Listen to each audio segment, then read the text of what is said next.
Morning, Bill. Good morning, Mark. How are you? Nice. The sun's out. The rain stopped. Geelong playing on Thursday night. Everything's good. Well, yeah, by the time this podcast goes to air, there'll be a lot of things finished by then. The Wimbledon will be finished. The soccer will be finished. The British Open will be finished. Who knows what will happen. But, Mark, what a turmoil this country is in right now. It's an interesting mix, isn't it? Every day, I'm too scared to read the papers anymore. It's all about budgets. Well, it's about sport, as we know. But I read a headline this morning that was in the Australian Financial Review that said big changes bring false sense of security for millions of Australians. And I don't like reading headlines like that, but who knows? And you and I actually this Friday, we're having a private presentation. We are. On everything that's... From a lawyer and an accountant. That's so right. Hopefully we'll understand what's going on. So who knows? And then we read about the crackdown on the big accounting companies and the KPMG saga. I feel for our friends in Geelong. I wonder how they're taking it. Oh, well, it's not good. And then finally today, which is a concern having come out of the food industry, I see that Coles have announced that they've bought from TPG, the private equity guys, their vets business. And it's a series, it's a bit like a franchise of vets all around Australia. So you see Bunnings go into vet products. You see Kmart I saw is trying to copy IKEA. And the big two, I call them, which is Coles and Woolworths, the way they're going, they'll end up owning everything, and then we'll have no control over prices. Well, they're looking for growth and looking for shareholder Anyway, I've got that off my value chest this morning, Mark, so we'll move on. All right, who's today's guest, Bill? Well, we're talking to Dave Chaffey today, and Dave, I've seen around the place for a long time, and we've always nodded at each other and said hello and all the rest of it, and I ran to him at a function recently and said, how about coming on our podcast? Because Dave has an interesting background, and at the moment he is running his own company, which is, Dave, it's called AI Wise, and it's a bit more of AI discussion today, Mark, but as I said before, Dave's background also includes some work with KBB Digital, with David Koch, with that organisation. So I'm looking forward to our conversation, and welcome, Dave. Thank you. Thanks, Bill. Yeah. Thanks so much. Yeah. So, first primary school, Dave? That's our kick-off question. Yeah, no, it's a good one. My first primary school was St Mary's in Geelong, here in central Geelong, which is now, I don't know, it's new. It's accommodation, I think, for...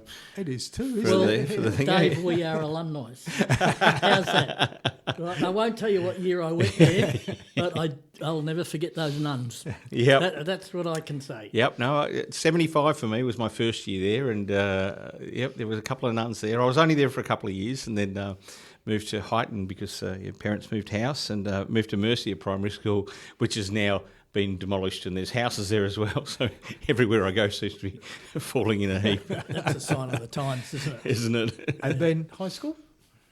High school at Geelong Tech for a year, and then St Joey's for the rest of the time. And well, there you go. We're another alumni. I was a poor little year 5 boarder at St Joseph's in the 1950s. I was going to say a boarder. That's well before my time, Bill. And we were talking about Geelong Jail this morning, Mark, and I think it was an offshoot of Geelong Jail. It was built at Bluestone, I know that. So while you were at school, Dave, any jobs, any hobbies? At school? Oh, Paper runs? Well, no, I played in a band. That was the coolest thing. The coolest thing I ever did was play in a band for the last couple of years of secondary school. You know, when you're sort of getting into those formative years, and we had a band. It was okay, and then we had Guy Pearce, who's the recall that name. Yep. Yeah. He played in the band for about 2 weeks with his saxophone, and I just remember being 15 years old and. There was about 20 girls that came along to our practice, and I thought, I'm going to be a rock star. This is the best life ever. And then he left the band because Neighbours was doing too much. No one wanted to know about us. What was the band called? Oh gosh, I can't even recall. It was a really lame name. Oh no, hang on, yes I can. It was called Cry Wolf, which is about as lame as it comes. That's okay. It was the 80s, you know. And what's your instrument? I was bass back then, but I play guitar. In fact, I play guitar still. When I turned 30, just for no particular reason, I got into guitar and played at pretty much every pub in Geelong for about 5 years while I was running a substantial business. And that was fun. And then I stopped playing that for maybe 20 years. And I have a friend of mine, Norm Douglas, who's a fantastic guy. And he, in COVID, he'd always come to watch me. And in COVID, he said, I'm going to learn guitar at age 50. So at age 50, he picked up the guitar, bought a guitar, learnt to play. And now I go and play gigs with him every once in a while. That's fantastic. That's good. What a good hobby. It really is, yeah. So it didn't push you to go into the music industry? Just sort of doing that? No, my skill level didn't push me into the industry and prevented me. And so whilst you were sort of in the last couple of years at school, did you have any idea of what you want to do? Yeah, that's. I had a really interesting twist in the road there, which just a circumstance. So I was always good at maths and science and all that sort of stuff, and my intention was probably engineering, just because that was the standard default thing that you did, and then somewhere in that sort of last 3 or 4 months of the year, my eyes started to go bad. I was short-sighted. I had a few other problems as well. And then I went, I'm going to become an optometrist, because I was exposed to that. And I went and did optometry at uni and became an optometrist. Wow. As much as we talk about AI and tech and all that sort of stuff, which is what I've done for 20 years, I've got a backstory here that can fill in I picked up on that last night, Dave, when I was doing my research. And, you were a SpecSavers franchisee, but you had a group of stores. But we'll get to that. Not quite, but we can get to it. Similar. Talk about it. No, well, actually, what happened was I started a company. I had two partners. We started a company, and we started a store in Warn Ponds. Vision Crest was the name of the company. And then there were some regulations around the industry that changed right about then. So then we said we'll open a second one, and a third, and a fourth. We ended up franchising that company to 25 stores. I had 400 staff by the end of it. It was substantial. And that was probably about a 12 or 15-year journey. But anyway, SpecSavers bought us to come into the country. So the fascinating story was, we had wind that they were coming into the country. We had 25 franchises at that point in time. It was, 12 of them were doing really well, and 12 were sort of okay. And the idea that SpecSavers were coming into the country was not a good thing, they could just take the wind out. A good reason to sell. Well, yeah, we got a phone call on the Tuesday from someone in head office there. It said, I'm calling you, I'm from SpecSavers, I just want to make ourselves known. We're interested in talking to you about a buyout. Can we have a chat? And then by Saturday, we'd sold our business. Wow. Yeah, like really wow. It was just... It wasn't just a handshake and there you go. There was some serious negotiations and all that in that.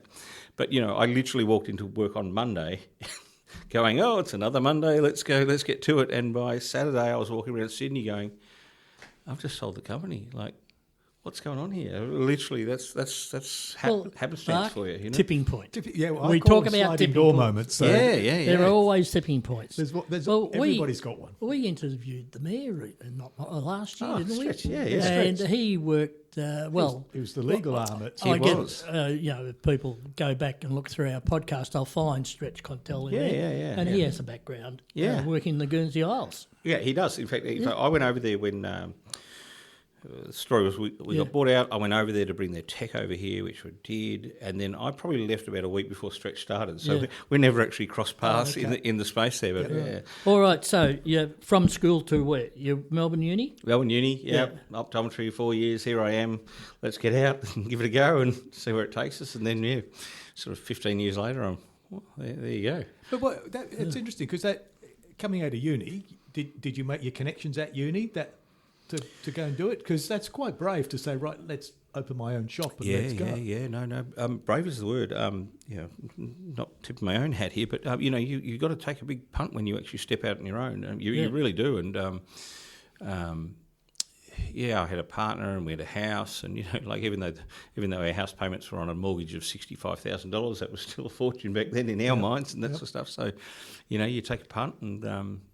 There was some sleepless nights. No two ways about that. But enjoyable?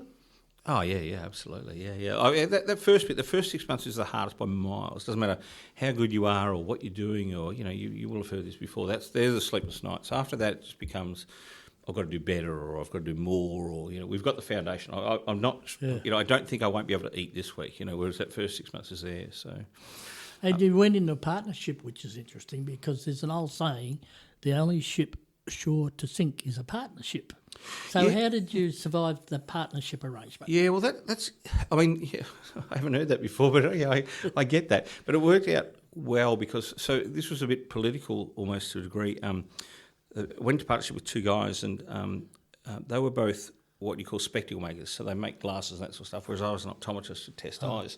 And back then, the regulations were the two parties couldn't be in business together. That was a regulation that was. The same sort of thing that said lawyers and doctors can't advertise, and there was professions really looked after themselves, and they just flicked the regulations and turned that off. And we've been working together sort of side by side for a while. Let's just form a partnership. We literally formed a partnership, 3 days after the regulation came in, and I actually think that worked to our advantage a significant way because other places, when that regulation changed, they were quite keen to take advantage of that. But it was, there's a lot of stuff to work through. If you've got an established company, it can take a year or 2 or 3 or 4 to do that. So with all that number of stores, were they all company-owned stores? No, you mentioned franchise. Yeah, so yes. we set up a franchise model, which worked really well for us. And so maybe by the end of it, maybe 2/3 were franchise. Yeah. So we had 1, then we went out to 4, and that's when we franchised. Then we went out to 11. And then we went to 22 and went, whoa, what have we done? There's a few here that aren't firing as well as what we'd like. We got burnt along the way too. We went to Gandel Group in Chadstone and a few other places, but they burnt us. Like, you're a little guy and you come into Chadstone and go, we want a place in Chadstone. And they went, big rent. Yeah, they went, you're not big enough. And you went, what do we have to do? And we had to put together the presentation and, all this paraphernalia to prove we're big enough. And we went out there and they went, okay, we've got a store coming up. You're going to, we'll lease it to you, but by the way, it's in the car park and there's no entrance to it, right? But you can have it. It's the worst place we've got. It's going to be $150,000 a year, and you're going to get 6 weeks to fit it out, but you're paying us full rent that time. And what we did at that point in time was, they said that to us, and we went, gosh, so we went and built all their stuff, waiting for their signature to come back on the lease, and then they come back and said, we've leased it to someone else. We'd built the whole shop out. I remember getting the phone call. I remember it was clear as day. I was at Warren Ponds tennis court where Luke, my son, was playing tennis at age 10, and I remember getting that call and just vomiting everywhere, just from, we've just spent $100,000 on a fit out to try to get into somewhere with $150,000, and they've just gone, oh no, someone else took it, we'd signed the lease, but that's business in Australia. There's big and there's small. But you learn. Oh, yeah, absolutely. Yeah. Well, Mark and I both had a touch of franchising in the past. Which touch? No, Mark and his wife ran a franchise in the food industry, and I set up a franchise for Cadbury Schweppes, a home delivery business. And then by default, I don't know how it happened, I ended up as a judge on the Australian Franchise Awards.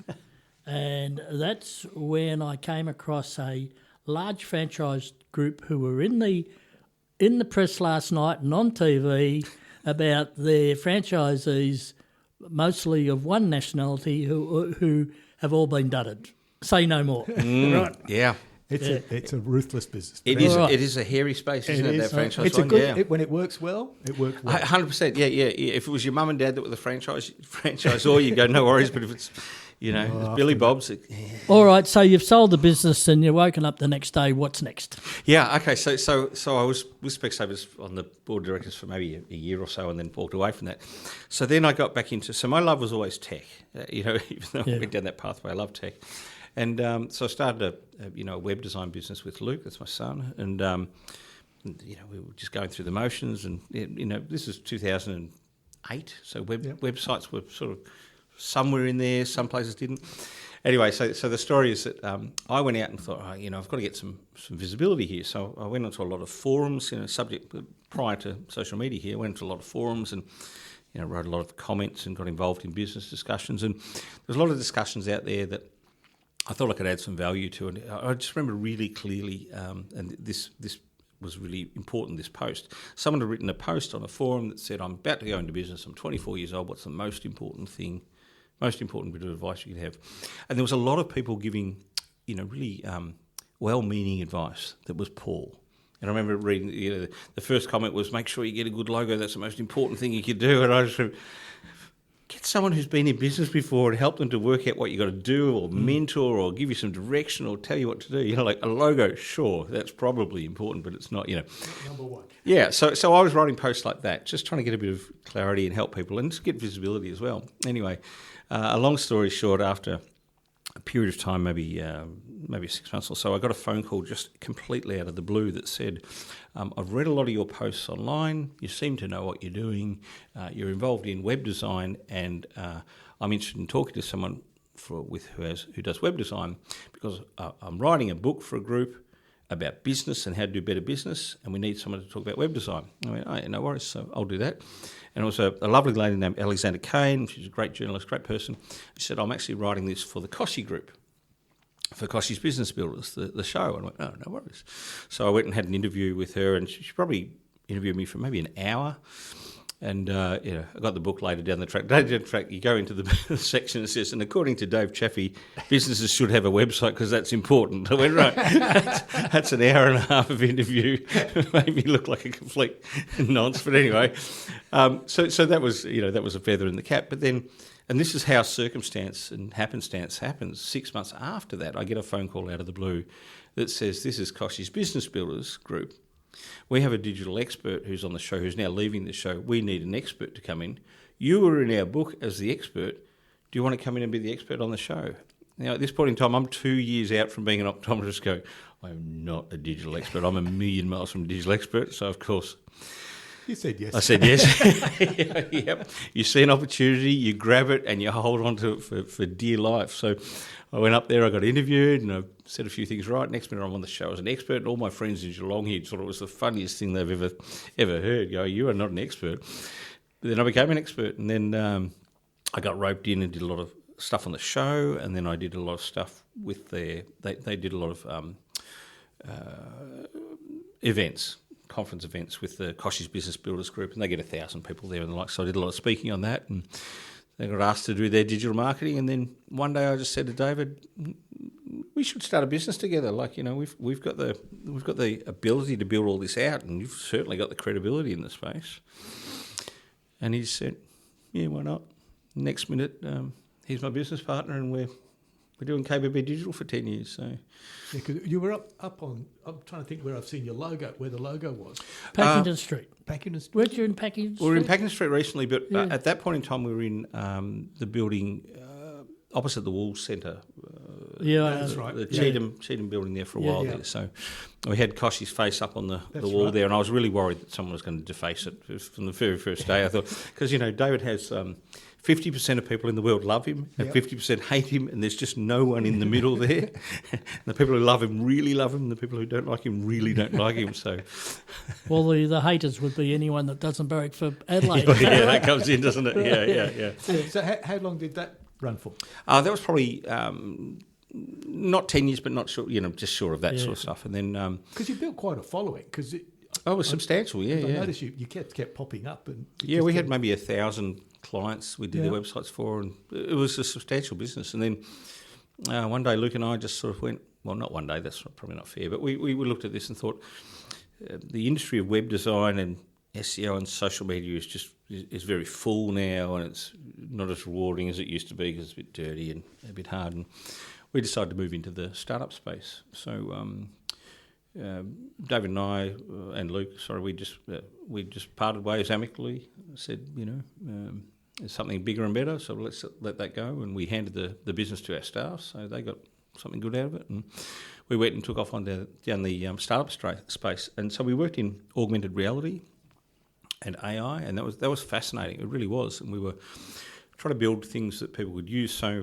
one of the products we had was that you could pick up your phone and point it at any product. Think of a jar of coffee or something in a supermarket, and the label on the on the jar when you look through your phone would animate. So all of a sudden it's animating, and I all saw of a sudden, some examples. yeah, and all of a sudden a person could pop out. We had a few holograms that would pop out and say and talk about the product and talk about the provenance of it and the likes there. And it was a great product, and we thought we had that right. We really did. But COVID really it sapped us from underneath. It really took it from underneath. Our mode to market was not through Australia; it was through America, and it just undermined it completely. And then when we got to the second half, we went, well, we've got to change our mood. Then AI came in and just sapped that as well. So that actually turned out to be a complete failure. It absolutely did. So. You can talk about being the wonderful entrepreneur that gets everything done, but, you still fall. You fall like everyone else, and you fall just as hard, if not harder. So then about 2 years ago, Luke and I said, well, look, we've been in the AI space for a long time with the building and knowing the inside out. Let's get back to what we know best, and that's helping business with emerging technology and working out where they should go and where they could use the technology. Dave, give me an example of, if you go into a business, they call you in, give us an example of how you've been able to really add value and see the business change because of what you've been able to do. Yeah, that's fair. So a lot of businesses right now, the way I see it is a lot of businesses right now are seeing AI as something they need to do. And it is something they need to do because they've got inside pressure. Their staff are already using AI, and whether or not they like it, their external pressures are coming, from their customers or from their board or from the market, just saying something along the lines of, so what are we doing about AI? And then there's this constant news cycle of it's going to change the world here. So there's this real pressure here. And most businesses look at this as a huge opportunity or a huge, risk of, I don't know what I need to do here. Yeah. Most leaders sit right in the middle of that space. They sit right in that tension. So we come in and say, look, I get where you're at. Let's just work out what we need to do here. And for most businesses, we sit there and say, look, let's just get control of the situation first of all. Let's just make sure we know who's using what and in what means. Let's make sure they're trained and they've got that foundation right. And then we look at it and say, look, where is AI actually going to add value here? Is there things that can be automated or bring AI in that can actually make things easier, but make things better as well? And I'd like to make that distinction because you can automate anything, but if you do it badly, then you're really going to just ruin everything. And I think franchising taught me that more than anything. So we come through, and a lot of times we'll come through and automate some processes which just take up time and just really are just, I don't want to say no value, but when you're just looking at a spreadsheet and then ticking off against something on a piece of paper, that can be automated. And then the third level is looking at, is there a way that AI can actually change your business model in a way that's useful? And none of these are easy questions because AI is a wonderful tool, but it's flawed and we tend to over-rely on it. And when you ask people to always look at the results before it goes out the door, they don't. And there tends to be an idea that this is the bomb and we should just implement it. So a lot of what I do is really just it's almost counselling to a degree. It really is saying if this was me, this is what I would do. But I'm not me. I am me. But I'm not you, and I don't know the intricacies of your business. But I'll tell you what I'm thinking, and I'll tell you why I think that. So look, there's a lot of hype about it. There's no doubt about that, and that'll fade. There's no doubt about that. And we did a podcast last week with someone that we've done a previous podcast with, who runs a business in Philippines, yeah. And he's a young fellow out of Bendigo that was a charity worker. Anyway, web design. Went into web design when he was working in charity in the Philippines. Yeah. Now he employs 1,500 people. Yeah. And he's really doing well. But the reason I wanted to bring him on was when you hear call centre, everyone says, oh, you're robbing jobs, you're taking jobs away and all the rest of it. But they're not. So it's a bit like AI, and I saw something yesterday about another company saying they're going to put people off and go overseas and use AI and all that stuff. So there's a lot of BS about it, in my opinion. Absolutely, yep. But it's business, and I keep repeating this, business is about people doing business with people, and that'll never go away. Yeah. And I think that's where a lot of people go wrong. I'm 100% with you on that one, Bill. Yeah. I think one thing I've learned over the years is that techies, God love them, techies tend to be very black and white. If you talk about the classic techie, it's that way or it's that way. Yeah. And they tend to be very much, this can do it quicker, so it should be implemented, and business isn't about that.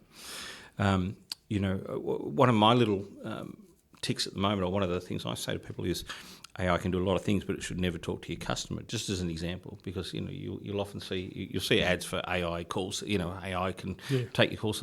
There's no place for it because there's enough mistakes and there's enough issues and there's enough not quite rights that really do cause issues. I 100% agree. It's really at a hype level right now, which is just... And that's really interesting because before we came on air, I was chatting about insurance. So one of the insurance companies I rang, their call is a AI agent. And it says, give us your name, give us your account number,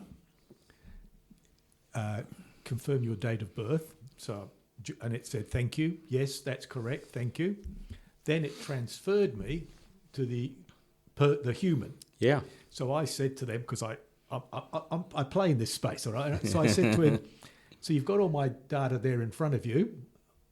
Can I just lurch straight into what I want to rate? He said, hold on a second. No, I need to confirm. I said, no, hang on. Your AI agent. He said, that agent just doesn't work as well as we want it to. Yeah. So I spent a good 5 minutes answering all the questions for him to then repeat all the questions. And I go, who's saving what? Yeah, that's really interesting, isn't it? And so it's a big company either. Yeah, and your experience is not good then of that situation. No. Look, I've got a tale I tell in my talks that sort of says, I sort of go back a step and say, a lot of people are thinking about I should have AI to answer my calls or to do my chats.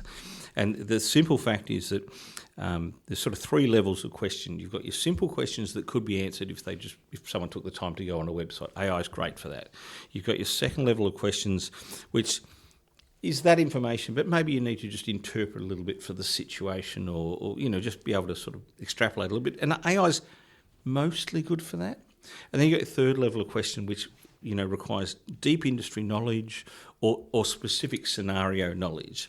And AI isn't good for that. The problem is you put AI there in front of people to answer the questions, and in most cases it will try to answer it. Now, no one minds talking to AI if they can get an answer quicker than they can any other way. But they'll do it once, and if you do it badly for them once, they'll never do it again. So you take those 100 calls, and those 25% up here that just got blown away just don't want to look at it. And that's the truth. It's interesting. It is.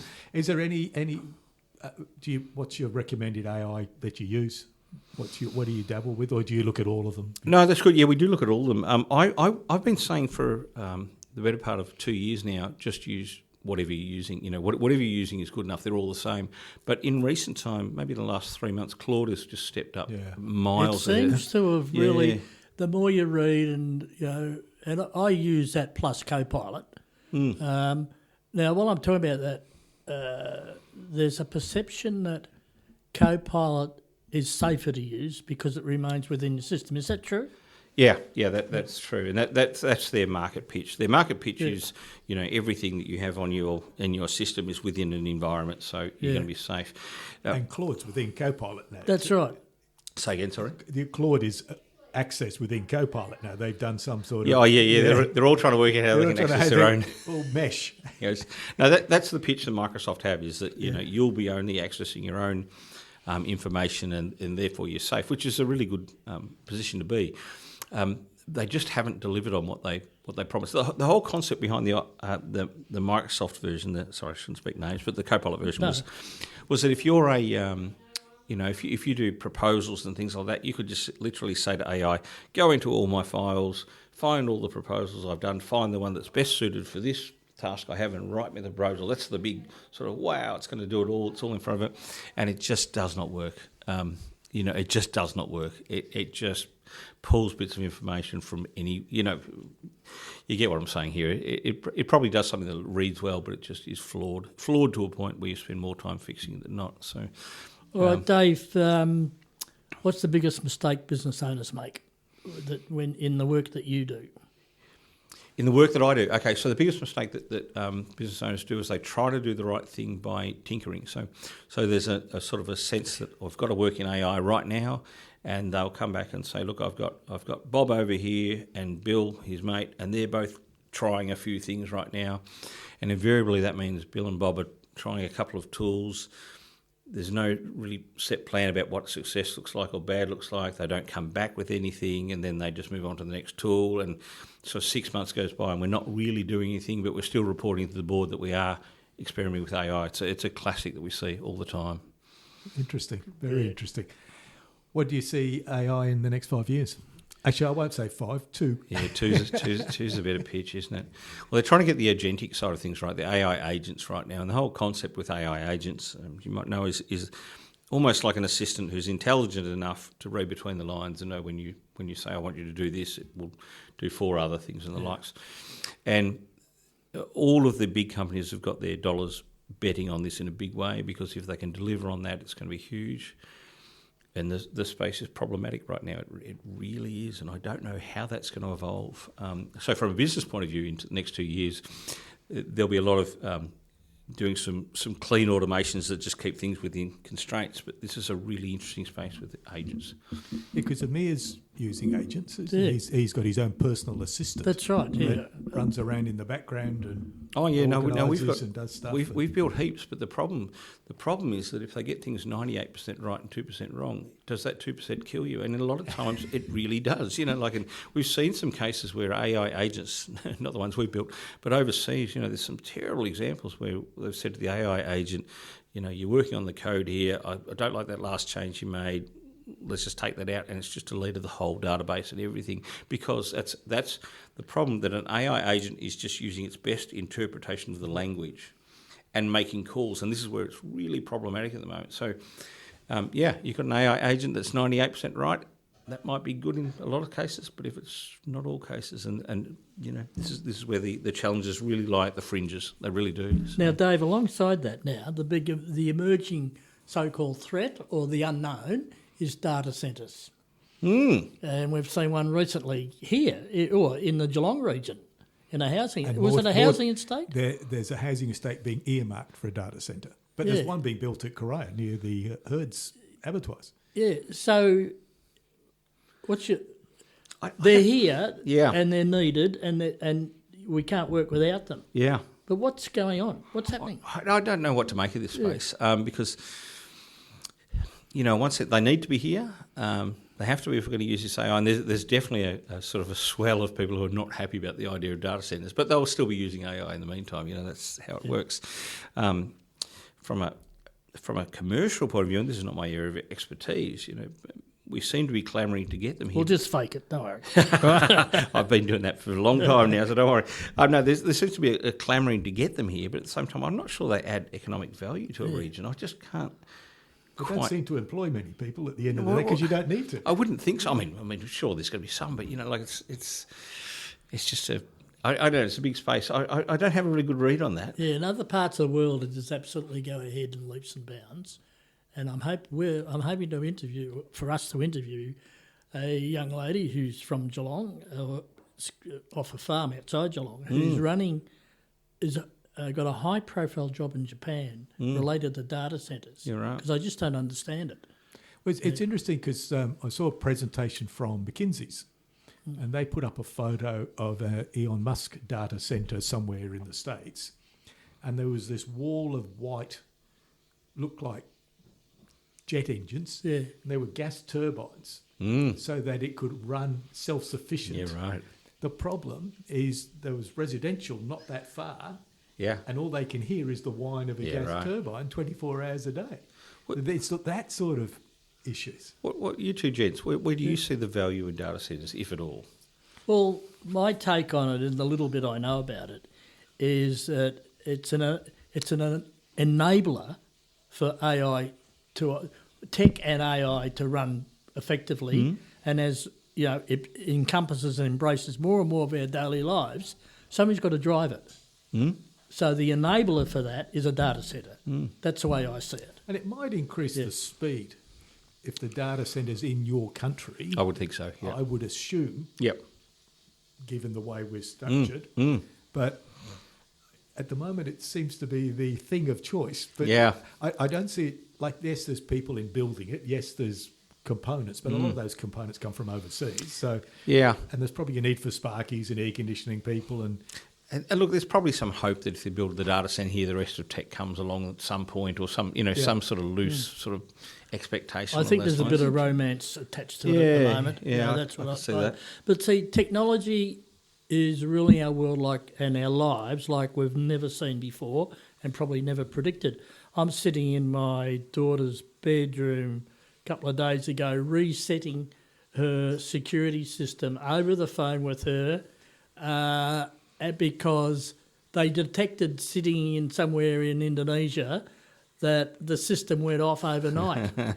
Now, who would have thought years ago? So here's me listening to instructions, pull that plug out, do this, put that one back in, and bingo, it's alive again. And that's just a small example of how technology has improved, and we can't ignore it. No, 100%. And you just got to work out what part you need to run your life. Yeah. That's what you've got to do. And I think Dave's right. The majority of organisations, the people are playing with it. Yeah. It's trying to just corral it to Yeah. say, do we want you all to go running down the Claude or the Chat GPT or all the different versions? Yeah. What's the one we want to use, and what are we focusing on? Not just let's just do it. Yeah. Now, the companies that have worked, that we've helped the most have been the ones that are sort of already interested, already playing the space. It's a bit out of control, but they're keen and they have sort of some knowledge. You come in and say, look, let's just put some policies and guardrails in place, bring everyone up to speed with the training, and then let's just sit down in a room and work out what the opportunities are, and then go, forget about the tech, just work out what does that mean to your business. Is it going to be good or bad? What are the downsides if we implement this? Okay, here's the business case. The value is there or it's not there, and then work out the step forward. Dave, I got a great test. It's a bit like when I go someone calls me into a business to go and have a look and do a review, and talk about doing a review, is that you go in, you've got your antenna up, and there's certain things you see as you go in there that go off. One generally is the car's parked in the car park, the new Mercedes, and then they tell you they're not doing too well, right? That's an air. No, but the other one's classic. And a live example recently, a external accountant was doing some sales numbers in this business, and I said to them, "This is great stuff. How long did this take you?" He said, "Probably an hour and a half." And I know that using AI, as we call it, he would have done it in about 3 minutes. Yeah, yep. That's where I see, for some businesses, that's where it'll improve your life. Yeah, I agree. And A small example, but it's a great example. A great example because, like, the biggest area. I mean, we talk about automation and all those. We can connect that and do that. But the biggest areas that you do see value is when you can bring your team up to speed on where they can use that in their everyday job, because everyone can sort of do the same job they did maybe 80% of the time. Not everyone, but everyone has that skill, and there's a lot to be said for just skilling up the team. There really is. Yeah. So Dave, how do people find you? With your AI-wise knowledge and information? Website? aiwise.com.au or LinkedIn. I've got You've got a good profile. I've got a very active profile on LinkedIn. I just post all sorts of nonsense on there. Some of it's good, a lot of it's not, but So I think I'd strongly recommend that if people are listening and want to have a chat, reach out to Dave. Oh, by all means, That's right. It'd be worth their while, because That's right. the more you know, the more knowledge you gain, the better. If you get stuck, contact us and we'll pass it on, and Dave can contact you. Yeah. All right? So thank you, Dave. Dave. Enjoyed that chat. That was great. That was very informative. Thank you. Take care.